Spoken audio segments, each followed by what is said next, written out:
everybody. I'm here today to talk to you about poltergeists. Now, the word poltergeist means noisy spirit in German. So there are actually a few different theories on what a poltergeist may or may not be, and we're going to get into that. But we're first going to talk about the characteristics of poltergeists. Now, poltergeists are believed to be responsible for physical disturbances. So that means things like loud noises, banging, knocking, things breaking, things moving, things levitating, things stacking on top of each other, stuff like that. It's also believed by some people that poltergeists can do things like physically attack people, so pinching, hitting, kicking, tripping, punching, stuff like that.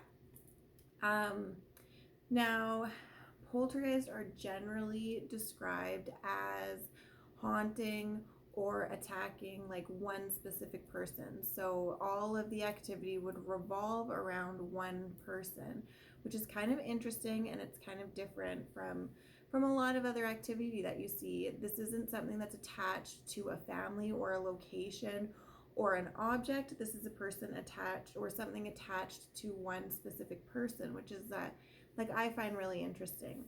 Now, poltergeist reports come from all over the world, and they go back as far as the 1600s and possibly even further. So reports of poltergeist activity all the way back to the 1600s from all over the world. I mean, this is kind of compelling to me. It really makes me think that like there's obviously something of substance there. Now, let's talk about the theories. So there's two major theories on what a poltergeist might be. The first one is that it is an actual spirit that attaches itself to a person and basically makes it their mission to torment them. So that is one theory. Another theory is that it's actually energy that a living person is kind of projecting out, and that energy is causing different things to manifest. So basically, somebody is accidentally, without knowing, throwing all this energy out, and it's causing things to happen around them, and they don't realize. And if a person did realize, generally they're not able to stop it, to control it, or to do anything to help the situation. So it can be very frustrating. Usually people that experience poltergeist activity are female, usually in their adolescence, and oftentimes they are going through some kind of emotional turmoil or stress, which is like every teenage girl's life, right? So I don't know. There's some other thoughts on it, and one is that people that suffer from certain mental illnesses like anxiety, or people that suffer from ADHD, things that would cause them to kind of spiritually vibrate more quickly, are more prone to this kind of activity happening because they're putting out a lot of energy. Now, obviously, this isn't like medically proven. And it is just a theory, so it's kind of one of those things that you have to take it for what it is and like decide if you want to believe it or not and kind of go from there. But as I always say, if you are suffering from any kind of mental health issue, do not automatically chalk up things to paranormal or metaphysical things. Always seek the advice of a doctor. That's super important. So there are some interesting explanations for this kind of activity that some people believe can kind of explain it away.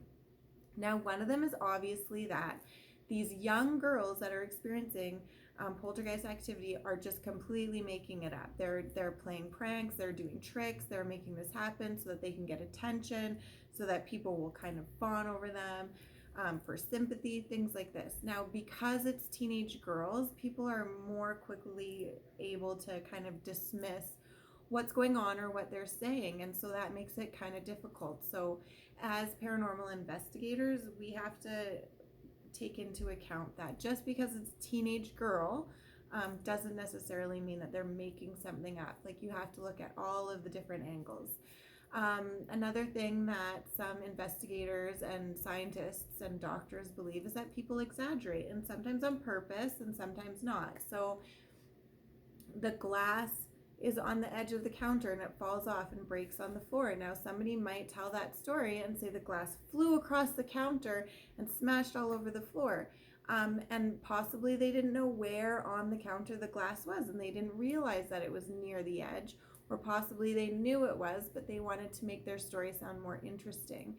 So either of these things are a possible explanation for some poltergeist activity. Another idea is that personal events are open to interpretation. So our perception is changed based on our life experiences. So maybe somebody hears a loud bang and they think that it's a ghost. Somebody else hears a loud bang and they assume that it's somebody outside making noise. So how we perceive our lives and the things going on around us is obviously going to kind of color how we view certain activity that we find happening around us. So that's an interesting theory that I really like to kind of get into. But other ideas for possible explanations for poltergeist activity are psychological things like lapses in memory, wishful thinking, occasionally like full-on delusions. Like sometimes people think that stuff is happening when it's not. So that's also something that some scientists and doctors and even some investigators believe is going on when people describe poltergeist activity. And these are all definitely options. When you conduct an investigation, you have to look at all of the options, both paranormal and not, obviously. There's some really interesting unverified natural phenomena that people think or thought caused poltergeist activity. So in the 50s, there was a man, and his name was Guy William Lambert, and he believed that some poltergeist activity could be explained by water running underneath people's houses. So he thought that the water running underneath the house could cause the house to make loud noises that would explain some poltergeist knocking. It would cause the house to vibrate, which could cause things to move around on shelves and fall off shelves and break and stuff like that. And so he thought that this explained poltergeist activity. Now, they actually did testing on this, and his theory did not hold up to the testing that they did. They basically discovered that while a house could move slightly, things could vibrate, things could move a little bit on shelves and stuff. To have any kind of activity happen, like what people describe in poltergeist stories, the house would actually fall apart before you got to any kind of level of activity that would be like really noticeable. So that theory didn't really hold up. Another one that's kind of similar would be seismic activity happening. So these are like basically small earthquakes underneath the ground. And the idea is basically the same. Like this happens, stuff moves around, the house vibrates, it kind of messes with the structure of a house, and that's kind of what happens. So this is another idea that also did not hold up to scrutiny, but it is still interesting. Another interesting thought, and like one of my favorites, and I didn't know this until I was researching to make this video, is that some people believe that ball lightning is responsible for paranormal or for poltergeist activity. So ball lightning is actually hotly debated among scientists whether or not it even exists. So it's kind of a almost paranormal thing within itself, but it is like a ball of lightning that moves around, and people describe it as moving around in almost an intelligent fashion, which is kind of interesting.